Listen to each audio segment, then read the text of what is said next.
বিয়ে হয়ে গেছে বলে কি যা ইচ্ছে তাই করবেন? এখনো সে কিছু বলল না। হাত টেনে একটা বালিশ নিয়ে নিল, নিচে থাকার জন্য ব্যবস্থা করতে করতে বলল, আমার এইসবে কোনো ইন্টারেস্ট নেই, আর যার তার সাথে শুয়ে পড়ার তো কোনো প্রশ্নই আসে না, আর নিজেকে এতটাও মহান ভেবো না। তুমি তোমার মতো থাকবে, কখনো যদি আমার মন জয় করতে তুমি সক্ষম হও তাহলে আমার কাছে আসার চেষ্টা করবে, তার আগে না।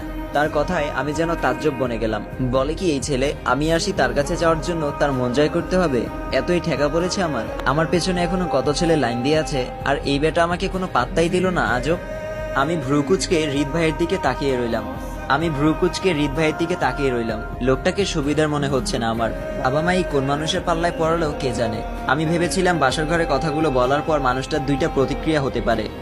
এক, তোমাকে বিয়ে করেছি কি আলাদা থাকার জন্য, এখন তুমি আমার বিয়ে করা বউ, সো তোমাকে ছুলে আমার একটুও পাপ হবে না, এই টাইপের কিছু। দুই, আচ্ছা সমস্যা নেই, আগে তুমি আমায় চিনো জানো, তারপর না হয় আমার কাছে এসো, তুমি যত সময় নিবে নাও, আমার প্রবলেম নেই।